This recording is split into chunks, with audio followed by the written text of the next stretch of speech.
And now we'll move on to a story that all of you have been asking for. The iPhone 13 compared to the iPhone 12. I've already declared the iPhone 13 the best in bang in terms of the new phones. Now both phones same flat design. iPhone 13 little heavier and thicker. Smaller notch on the iPhone 13 but not noticeable enough. Lenses on iPhone 13 diagonally placed because they are bigger sensors. Slightly brighter 800 nit screen. There is cinematic mode now which wasn't there before. Photographic filters on the 13. iPhone 15 BIONIC chipset. Improved battery life.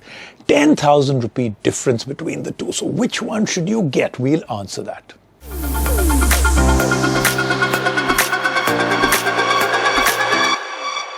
With the kind of fanfare only Apple's events can garner, we saw the launch of the new iPhones. As is usually the case, this is the time people start to wonder whether to buy the latest iPhone or the last year's model at a lower price. Or better yet, just stick with their old iPhone for a few more months. But if you are somewhere in between the first two scenarios, here's a handy comparison to show you how different the new iPhone 13 is from last year's iPhone 12. The iPhone 12 brought back the flat design language from the iPhone 5 era, and we are not complaining. Fortunately, Apple has retained the same design for the iPhone 13 with some certain small changes. In terms of the dimensions, very little differentiates the two. The iPhone 13 is thicker than the iPhone 12 by a measly 0.15 mm. It's also 173 grams heavier, but both these are likely to go unnoticed during day-to-day usage. Up front, the iPhone 13 features a 20% smaller notch for the true depth camera array, which frees up more display area and makes the cutout less obtrusive. While this means more space up top, it remains to be seen how Apple uses that extra real estate. At the back, the camera array is a little different. On the iPhone 12, the lenses were stacked vertically, but on the iPhone 13, the two lenses are placed diagonally. Other than the rear camera positioning and the smaller notch, the devices look otherwise the same. Coming to display, Apple has not overhauled a lot in this department and instead has tweaked it a bit.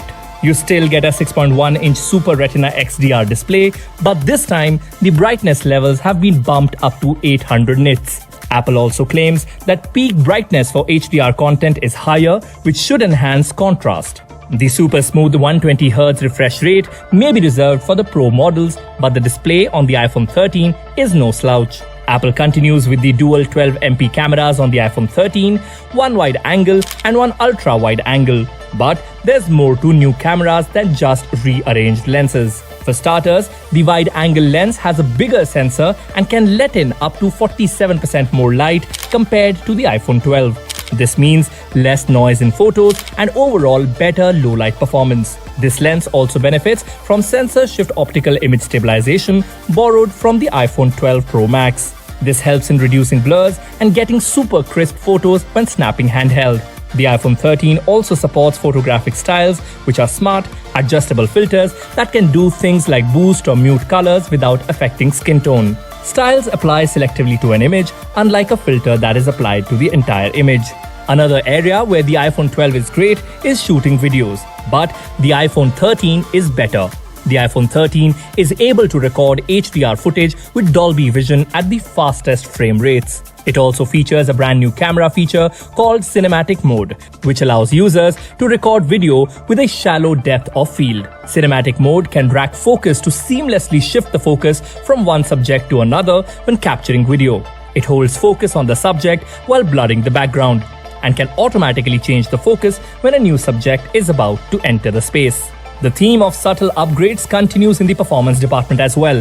While the iPhone 12's A14 Bionic chip was no slow poke, the iPhone 13's A15 Bionic chip packs a 6-core CPU with 2 high-performance cores and 4 high-efficiency cores, which takes things to the next level. Apple claims that the new chip is up to 50% faster than the competition and offers up to 30% faster graphics. So, it suffices to say that everything will be blisteringly fast. Now the good news is all this power though won't come at the cost of battery life. The iPhone 12 already had a good battery life that could last all day, while the iPhone 13 will now be able to deliver an additional 4 hours of video playback and an additional 10 hours of audio playback. So is the iPhone 13 worthy of an upgrade? The iPhone 13's upgrades over the iPhone 12 are mostly iterative, offering refinements in terms of a brighter display, a smaller notch, performance improvements, and new camera software features. The more significant upgrades include the camera hardware and longer battery life. But at the face value, there's likely not enough to justify getting the new model over the iPhone 12 for most customers.